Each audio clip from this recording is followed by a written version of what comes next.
Welcome back to the Grace Grit and Everything in Between podcast.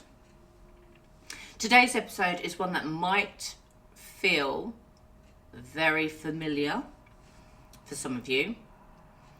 We're going to talk about walking on eggshells. That feeling where you're constantly aware of what you say, how you say it, how someone might react, and whether it's safer to stay quiet than to speak up. This can happen in relationships, family dynamics, friendships, work environments, and often it becomes so normal you don't even realise how much of yourself you've adjusted.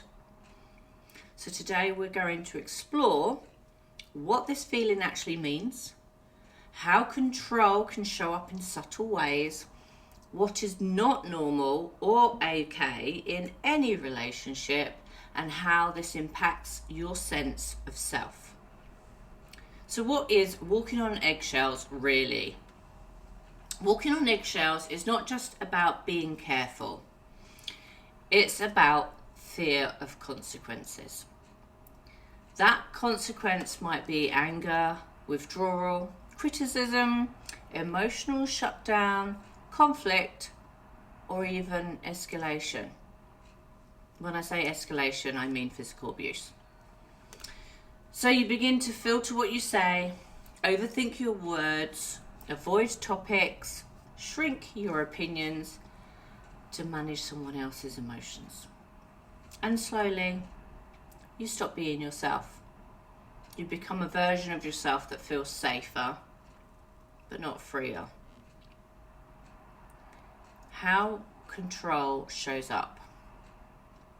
Control doesn't always look obvious. It's not always shouting or aggression. Sometimes it's subtle. And that's why it's harder to recognise and harder for other people to believe. Control can look like questioning your decisions constantly, making you feel guilty for having needs, criticising your goals or ambitions, making you doubt your judgment, needing to know where you are and what you're doing at all times, making you feel like you have to explain yourself. Over time, this creates self-doubt, anxiety, confusion, and a loss of confidence. You start asking, am I overreacting? Is this normal? Is this my fault? And this is where awareness becomes so important, because this is not normal or healthy in any sort of relationship. So what is not okay? I want to be very clear here. In any relationship, romantic, family, work, it is not okay to feel afraid to express yourself. Feel like your voice doesn't matter. Feel constantly criticised or monitored. Feel like you are too much or not enough. Feel like you need permission to be yourself. Healthy relationships will allow space, individuality, expression, disagreement without fear. Respect does not require silence. So if you are in that situation, why does it become normal? Many people don't recognise the dynamic straight away, often because it builds gradually. And sometimes it just feels familiar. If someone grew up in an environment where emotions were unpredictable or conflict was uncomfortable, they had to keep the peace, then walking on eggshells may feel normal. Not good, but normal. And this is why patterns repeat, not because people want them, but because we recognise them. So what does this have an impact on you? How does it impact you? Living like this over time affects you deeply. You start overthinking everything, become anxious, you lose confidence, you struggle to make your own decisions, and you disconnect from yourself. You stop asking, what do I want? And start asking, what will keep things calm? And that's not alignment, that's survival. You might also notice as well when you're taking a picture of yourself that you look different. You look different to how you looked before this situation arose. Like literally, it changes the way that your skin is, your face is, your eyes. And that's one of the biggest wake-up calls, is when you are out of this situation and you return back to your normal light, sparky personality, and you can compare now to then, and you can see it's like life just disappears from your eyes. So why does change feel hard? And it is very, very hard. Having been in the situation where I kept telling myself I can deal with this, I can put up with it until this time, until this time, until this time. Even when you recognise this pattern, change can feel difficult because speaking up feels risky. Setting boundaries feels comfortable, and sometimes there's a fear of conflict, rejection, losing the relationship, and making things worse. And this is where your courage has to come in.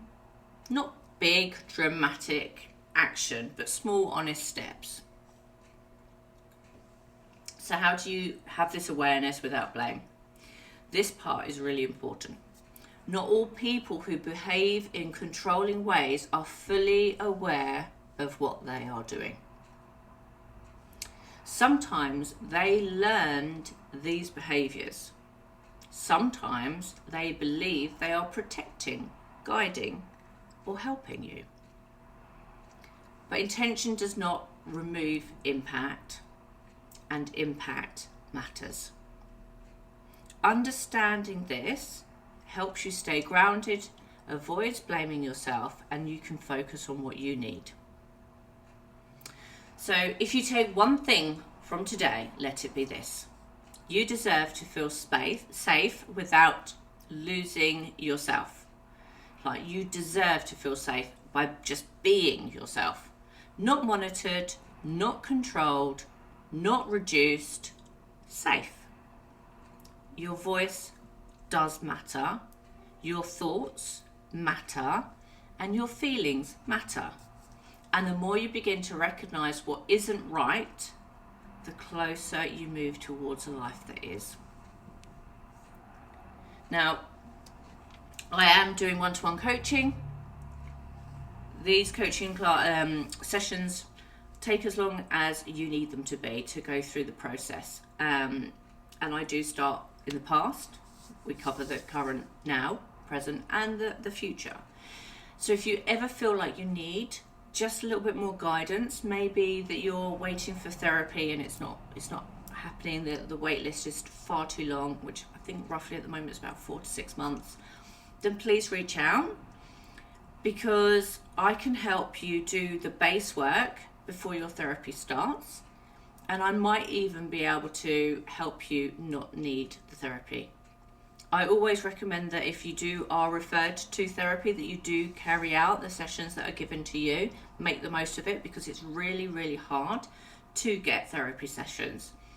But if I can help you heal a majority of what's obviously keeping you where you are and you want to change and you don't like, before these talking therapy sessions start, then at least then you know that when you are in those sessions that you're going to be focused on something that you need, that we've covered the backlog, we've covered the present, we know where we're going in the future. You just need someone to kind of just tinker a little bit with it. So please reach out if I can offer one-to-one coaching.